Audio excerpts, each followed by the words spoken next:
Live from our hurricane headquarters with real-time analysis from some of the nation's top meteorologists, this is Tracking the Tropics, powered by Bose Electric. Tracking the tropics on this quiet Tuesday, but as you can see from the map there, things are not going to stay quiet. We've seen a record lull for the peak of hurricane season, and it looks like it is about to come to an end. Thanks for joining us here in the Stream Center at WFLA. I'm meteorologist Rebecca Berry. I'm also bringing in our regular. She does all the heavy lifting, builds all the graphics, has all the forecasts ready for you guys. It's meteorologist Juliana Mejia. Thank you so much. And we have another great guest meteorologist. He is no stranger to the program. It's Chief Meteorologist Rob Fowler from our sister station in Charleston. Welcome, guys. Thank you very much. Great to be here again with you guys. Thanks for joining us so much. And I bet you are glad you got to skip the last couple of weeks because we didn't have a whole lot to talk about because it has been so quiet. Do you even remember a season being this eerily quiet? For me personally, no. I mean, of course, we're going back 36 years. Hurricane Hugo was in progress at this time, hadn't hit us yet, but again, I remember that year and every other year, I think we've been talking about something pretty significant at this time of the year. So to have the lull, I think for all the meteorologists in coastal areas, hurricane-prone areas, this has been a nice respite from that stress and anxiety that we all see from time to time. Absolutely. I have been thoroughly enjoying it, taking a day off here or there, which is rare for meteorologists in September in tropical zones. But Juliana, you've been working on some graphics because it does look like our lull is about to end. Yes, the tropics waking up now, which of course, we've all got our own feelings about this, but we have now Invest 92L, that is the red X, as well as another tropical wave that the National Hurricane Center is kind of keeping an eye on for potential development. Really low end odds though at this point that this does anything, and we're still just focused on Invest 92L. So that's at a 90% chance that develops here in the next 48 hours. So more likely than not, we're at least going to get a tropical depression out of this here, potentially in the next day or so, if not our next named storm. And this is a look at satellite imagery of Invest 92L, a rather large system at that. Actually, before I jump ahead, I wanted to point out how large overall the swath of this, if you want to encompass kind of that those northern showers associated with this area of low pressure, roughly about at least 1,000 miles wide. It is a really big system, and that's again going to continue to tighten up a little bit here.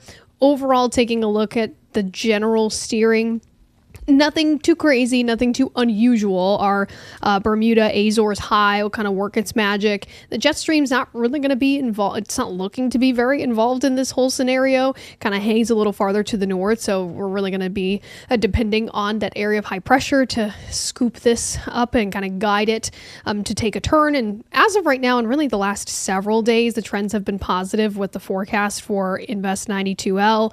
Keeping that out to sea. Of course, areas like Bermuda will want to keep a close eye on the development of this, as that's likely to scrape on by Bermuda. And then what you see there as well at the bottom, two circles. So the first being the tropical wave that the National Hurricane Center has highlighted in yellow right now, and then a third tropical wave that looks to kind of roll off of the coast of Africa that actually, from what I'm seeing right now in forecast models, looks like it has the better chance to actually hold together and organize compared to this area in yellow that currently will be the first to come out into the Atlantic, but it really does look to kind of peter out. It does hold a little bit more of a southerly track, although it could kind of just tail right behind Invest 92L. The European model also does a good job of visualizing here that while the jet stream isn't really going to do too much or have too much of an influence, what it will do is help to usher in some more fall fronts across the U.S. That fall front, luckily will ideally act as our hurricane blocker and, keep things away from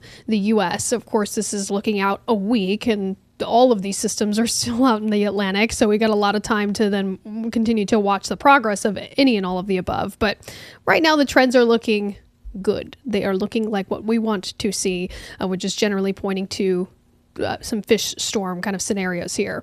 Also, just something, to visualize this as well. That's a look at Invest 92L as well as that additional tropical wave. There's still quite a bit of dust. There's still dry air.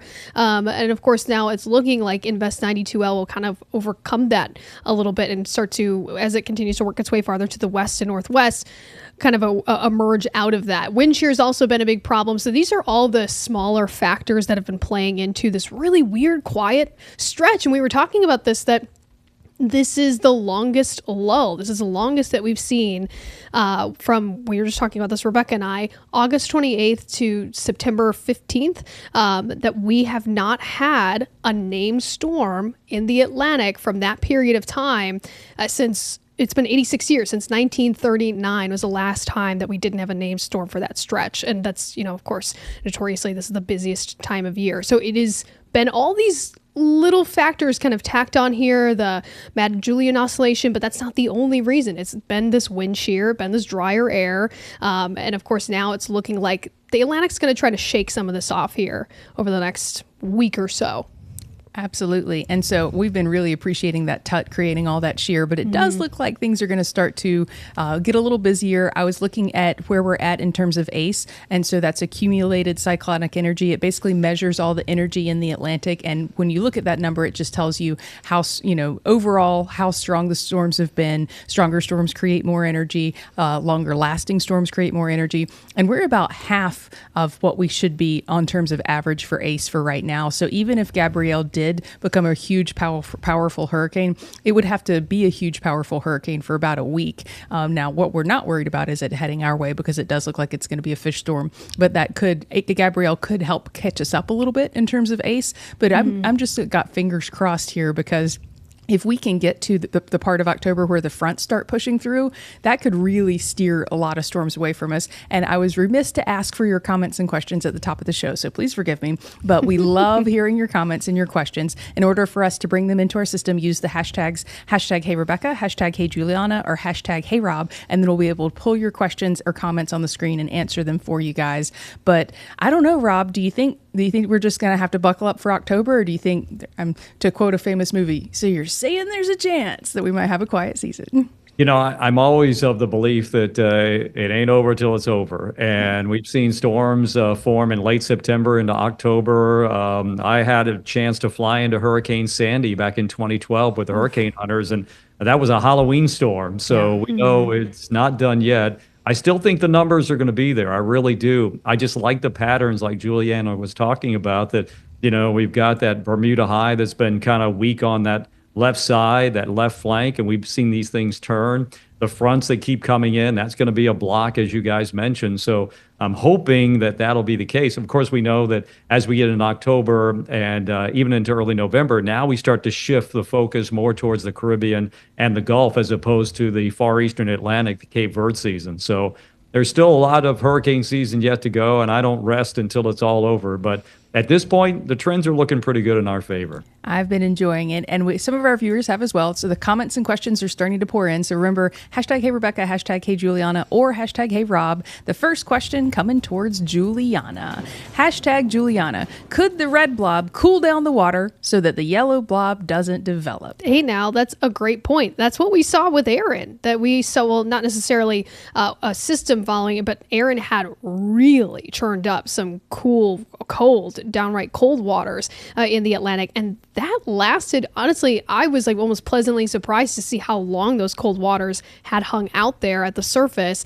So it's entirely possible. As of right now, though, something to point out, and I'm sure you saw that kind of in this steering as well, that it does look like, I've seen both trends with some of the models, that some of them want this to tail Invest 92L or future Gabrielle, but that first wave looks like it'll probably kind of just peter out and stay a little farther to the south. Now, so it'll almost be looking to that next wave, and whether or not that future Gabrielle potentially cools off the waters enough that then that other wave that comes right in behind it may, lose better factors to support it. So it's entirely possible.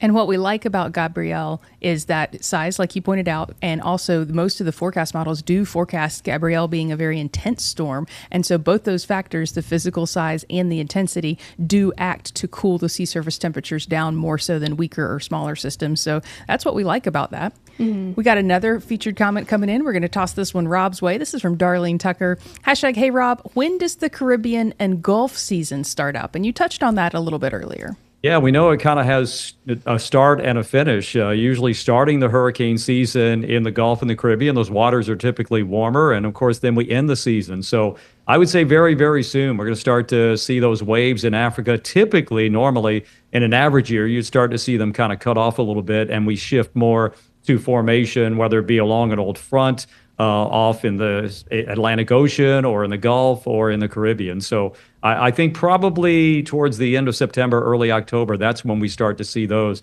Of course, haven't reached the year anniversary of Hurricane Helene, and we knew that was a storm that formed in late September, and we know what happened after that. So we're not done yet, and I still believe that the numbers will be there in terms of the forecast, but how many of those that we can't predict may stay out in the water and not impact anybody. And that brings us to our next question. Hashtag, hey, Rebecca, what's a fish storm? Oh, a fish storm is our favorite kind of storm. It just stays out over the open Atlantic. It doesn't make landfall anywhere. It just, basically only bothers the fish. What it does, and that's great for us also, is it gets another storm out of the way. It takes up a lot of energy in the atmosphere. It cools the sea surface temperatures down. And so while it's out there churning around, areas near it are less likely to start churning around and maybe head our way. So that's what we absolutely love about fish storms, is that we don't have to worry about them. We can watch them on satellite and see how cool they look, and they can fly through them, and we can get all kinds of great data and continue to improve our hurricane forecasting and that sort of thing. And especially with the introduction of AI models, we're feeding all this data into new hurricane models that are using AI to self-improve. And so the more chances they get to look at storms and to learn and teach them, the AI model to teach itself basically, is even better for us moving forward in terms of predictability and how those AI forecast models are going to behave. And we get to watch how they're behaving to see what biases they may have and make decisions better based on all the data. So fish storms, absolute favorite kind of storm. So I think we would all agree. Love a good fish storm. Absolutely. And we get that question a lot from our viewers, and maybe that's something we made up, meteorologist. I don't know where the origin came from, but it's certainly, like a polar vortex or those other terms that people use from time to time. It has a lot of meaning to us, and I think it makes sense that that's the storm that's just going to stay out on the water, not impact anybody except for those, ships that have to travel from to and from. Yes, and another point about fish storms that I've been trying to come up with a good sound effect that we can put on our board here when it's going to be a fish storm. I haven't quite nailed it down, so if anyone has any suggestions on any type of cool sound effect or cool graphic we could add into Tracking the Tropics when it's a fish storm, because we celebrate when we can here on Tracking the Tropics, because it is not often. I'm going to toss this one out to the group. Hashtag, hey, Rebecca, are they still predicting an above average season? And so, yeah, unfortunately they are. Look at these numbers, guys.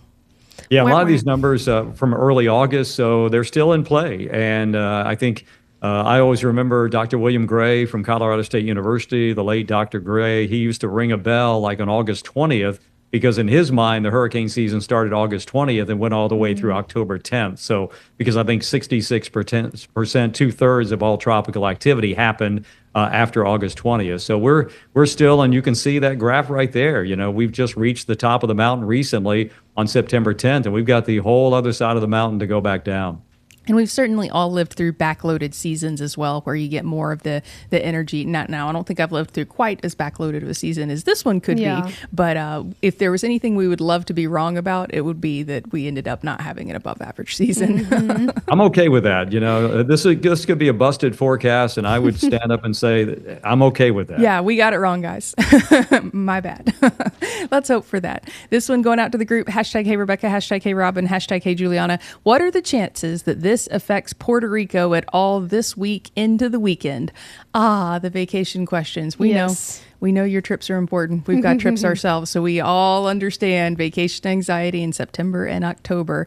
And while it looks a little rainy in Puerto Rico, I don't think this is going to be a factor for it. I think Bermuda has to watch it a little more carefully, but pretty much not anybody else, I don't think. It's been really, the trends have really shown a solid, I don't want to say aggressive, but turn to the north, and pretty out there as well, like far enough out there that I agree. I don't think this will be as much of a problem for the Greater Antilles, the Libra Islands and such. So yeah, I know I'd also gotten questions about this morning about Aruba. I was like, no. I can give you good news there. And I always like when they say a west-northwest movement, because every tick west is moving a little bit north. So that far out, when those storms can do that, that usually works in our favor, whether it be the United States or the Antilles or places like Puerto Rico as well. Mm-hmm. And we've got another question coming up. Hashtag Hey Rebecca, just wondering from your professional opinion, do you think we are going to get any hurricanes in Florida this year? I hope not. My standard line all year long has been, it is not our turn. We had Helene and Debbie and Milton last year. It just seemed like a really rough year to live in Florida. Now, it wasn't the Charlie Francis Ivan Jean year, because that was worse. But certainly looking ahead right now, nothing in the steering currents would push anything our way. But as we get into October, that's when we could start to see storms entering the Gulf again. So when we have to worry here on the west coast of Florida, it's August and October. The east coast of Florida hates September. And so just depending on where you are in the state is your worry time. When we start to get the fronts in October, that's when basically when the second front's lined up, when you can already see it coming down, that's when I kind of push a little sigh of relief. If we don't have anything in the Gulf that the front would push it towards Tampa, then as long if the fronts start lining up and coming through, that's when we know that things are about to get a little quieter and things will stay out of the Gulf. So that's what I'm hoping for, if we can just make it to the parade of fronts that start in October, because this far south, it takes them a while to get here. Where you are in Charleston, you get the fronts a little earlier. Yeah, and I think you make a good point, Rebecca, because there's PTSD from last year. I mean, Hurricane Helene, you talk to people in our neck of the woods, and of course not Charleston, but west of here, but a lot of people have homes in North Carolina. They have friends and family in western North Carolina and the upstate, and they're still trying to pick up the pieces. So you always hope for no activity, but you certainly especially hope for no activity for areas that were impacted greatly the year before. Absolutely. And it takes so long to rebuild from the structural flooding like they saw with the inland flooding. Storm surge flooding, of course, is terrible. But so much of the focus of the National Hurricane Center lately on new products and messaging has been on inland flooding. And you can see why. I mean, Helene did more damage across parts of North Carolina than it did along the coastline in some cases. Not in areas of direct impact, but it was just such a floody storm. And I would like to stay away from that. Another fan favorite of the Tracking the Tropics Club here, Saharan dust. Everyone loves to talk about Saharan dust. So someone hopping on there saying, hashtag, hey, Juliana, is there any Saharan dust right now? And like you said earlier, a lot more than we're used to for this time of the year. Yeah. And, I was kind of like trying to dig into some of this. And part of it, too, is just the monsoon season in Africa has been a little off and a little weird. And so with sometimes what seems to be almost like hyperactivity, that's kind of generating more dust so late in the season. At this point, this is really late in the season for this dust to be lingering, at least especially in this kind of potency. But as you can see, Invest 92L is looking to kind of jet ahead of this and get out from that drier air. And that's where, here the next day or so, it'll have a better opportunity to do a little something. Whereas, our tropical wave, that's still sitting in it. That's also likely part of the reason why it has such low odds of developing for now, because it's, the environment's just not favorable for it to be able to organize well enough. All right. We love talking about Saharan dust. We love talking about shear. We love talking about all that cool stuff that inhibits growth of tropical activity. So keep it coming. I know Tut is not as exciting as Saharan dust, but I still love it because it's been a sheer factory right there across the Lesser Antilles. It's still, that Tut low is still hanging steady too. It's still kind of generating this little pocket of higher wind shear. So it's been really interesting. Tut for the win this year. That's Tut all for I'm the saying. win. All right. Hashtag Hey Rob. Irma, Maria, and Fiona were all September hurricanes. And of course, Irma being the most recent of those, but Yes, September 2017. hurricanes. Yeah, we certainly- remember Irma here, and a lot of folks remember Irma. So, like I said before, we're not out of the woods just yet. A great example of a year where things were down was 1992, and that was only 7 named storms that year. One of them just so happened to be one of only 4 Category 5 hurricanes to make landfall in our country's history, and that was Hurricane Andrew. Coming off the Labor Day storm of 1935, Camille in 69, Andrew in 92, and most recently, Michael in 2018. So it doesn't mean just because we don't have all these storms that we're not going to have a storm that will go into the record books. Let's keep our fingers crossed, but September and October, boy, that's... Oh, I think we lost your audio, Rob. Oh, okay. Are you back? Can you hear us? Oh, he's back. I can hear you guys, yes. Okay, your audio's back as well. And you got grazed earlier this season. What kind of effects did you guys see along the coastline? I know you were worried about some coastal flooding. Yeah, Aaron, it was stayed pretty far offshore, but we had some of, in fact, we've got one of our meteorologists, Jed Kristoff, is an avid surfer, and I would say probably bordering on professional. And there was 8-foot waves, and even he said, I'm not even going out in that. So the waves were pretty tremendous, the beach erosion, all those coastal impacts. And just like many places along the East Coast, we're, basically tied to the tide. So if you have a new moon or a full moon, the tides actively can be higher. And when you add a northeast flow to that because of a tropical system offshore, that just spells disaster for many people. So I think you guys hit on it that, we, the media, probably get caught up in, it's only a Category 1 or it's only a tropical storm. But now we're really trying to focus on impacts, that it doesn't have to be a hurricane to give us some significant impacts here, especially in the Charleston area along our barrier islands. Yeah, we were so glad that you didn't feel more from that system, but coastal flooding and coastal erosion can be such a big deal, even when you're not getting directly impacted. And we're getting the higher winds out of the Northeast for like the past week or so along the east coast of Florida, particularly northeastern Florida. They've had record high tides for non-storm levels. Are you guys feeling that type of flooding effect locally recently? Yeah, we've had probably 2 weeks of the recent full moon where we had tides. In Charleston, downtown's about 7 feet above sea level. So we had tide levels over 7 feet for several tide cycles in a row. And we had roads closed, and we did have some significant flooding in some of our downtown areas. So again, and this had nothing to do with the tropical situation. This was something totally different. So if you combine the two here in the Charleston area and other places nearby as well, it can certainly create major disaster issues in terms of the flooding that we can see. And I always say the ocean giveth and the ocean taketh away. So I hate losing some of our beaches that we have to renourish constantly, because I think a lot of us move to places where we can drive to the ocean and see how beautiful it is, just like you guys drive to the Gulf, and I just think it's paradise. It is beautiful, and it's unfortunately terrifying a couple of times a year as well. Yeah. Yes, it is. Yeah. Oh, man. All right, we've got this one from Matthew Vincent, hashtag Hey Rebecca. So now we have 2 storms that all we know for the next 2 weeks is that it's too early to say where they're heading. And so just to clarify, we don't quite have 2 storms yet. We have one area of potential development that it's very likely will become a storm. That's the one in red right there.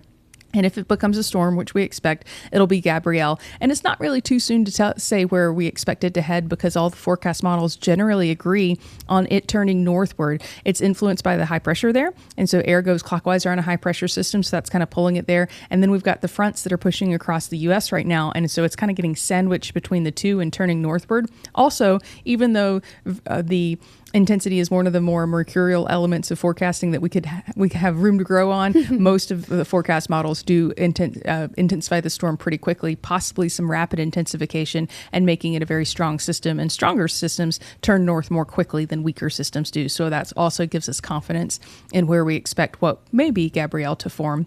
That second area in yellow, most forecast models generally disintegrate it over the Lesser Antilles there. And so we're not really worried about that one either. And so we have what maybe Gabrielle turning to the north, that second system kind of basically disintegrating over the Lesser Antilles. No rotation. It's just a tropical wave. It'll be a rainmaker for them. And this is the Euro. The Euro does develop a third system behind it. And so it would most likely take a similar scenario or path, but it's a little too soon to tell if it would make that turn north. That'll have a lot to do with if it forms, how strong it is when it forms, and that center, how far north it is or how far south it is, if it's influenced enough by that high pressure to get pulled up like what we expect Gabrielle to do. So that's kind of the breakdown right now. I think you guys would agree it's a little too soon to tell on that third system. Yeah, I agree. And after Gabrielle, the next name is Umberto, which for us has some significance because Umberto replaced Hugo in 1995. So Hugo was retired in 89, 6 years later, because we have 6 lists that we rotate. Umberto came into play, and Umberto has now been used every 6 year up until this year as well. So who knows where Umberto may go when it does form. We think we will have a Gabrielle pretty soon, but after that, we'll have to wait and see. And I is the most retired name, and it's basically because of where we fall during the system. It tends to be a more deadly or damaging storm. So this list of names, they'll retire the name if it's deadly or damaging so that you never have to live through another Hurricane Irma, or you never have to worry about another Hurricane Katrina, that sort of a thing. And so then they have to replace the names, and we're getting into some kind of funky I names because we're running out there. So I hope they don't have to come up with another I name this year because Imelda's pretty creative. I hope we don't get to Rebecca. Oh, we have had one Tropical Storm Rebecca in my career. It was a highlight. I was on air when it formed, and I got to pop on there and say those famous words, Tropical Storm Rebecca has formed. And true to form, she was kind of mild, and she headed to the islands for the weekend in Portugal, and then it was over. It was fine. That's my kind of Rebecca. Oh, man, we have a fun question coming in from Ron. Hashtag, hey, Juliana, has the Pacific been more active this year? And it always feels like the Pacific is more active than us. They get that earlier start because they have that different timing. They get those stronger storms. And so they've certainly had some beautiful on the satellite storms. We had that one about a week and a half ago. Kiko was just awesome looking on the satellite. We were talking about Kiko being an annular hurricane where it's basically just this like flat, completely filled circle on satellite imagery. So yeah, it was pretty cool. So is that, I think, the last that we've had named out there? So they're at K, we're at, not even G. So, they're ahead of us still, but I wouldn't say anything unusual in terms of the Pacific being overly active, because like you said, they always will have an earlier start and get the ball rolling compared to the Atlantic. We are almost out of time, so I'm going to give the floor for a moment or two to our guest meteorologist, Chief Rob. All right, what are your thoughts, man? Well, I'll tell you what, we process each and every storm. I've enjoyed the lull, I'm not going to lie. Every day my news director comes to me and says, how's everything in the tropics? And I, for a couple of weeks, said, hey, we're good. And I still think we're good in this short term, but we know that more is going to happen. I really do feel that this season is not over. We've got to stay on our toes. At any moment, these storms can form. What we worry about sometimes here is those fronts come through, they stall, and then we have low pressure develop along the fronts. The problem with those, they can develop quickly, and they're close enough where you don't have a lot of lead time. So looking forward to November 30th, the end of hurricane season.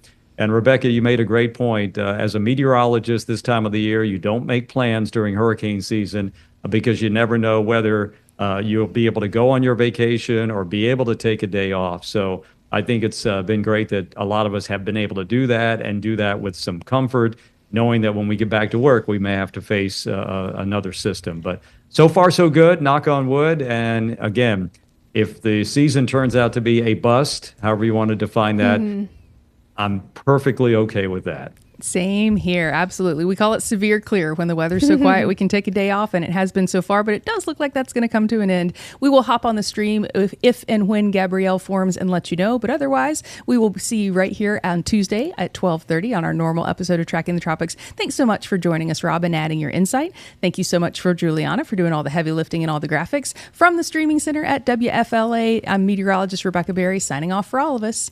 Stay safe, guys.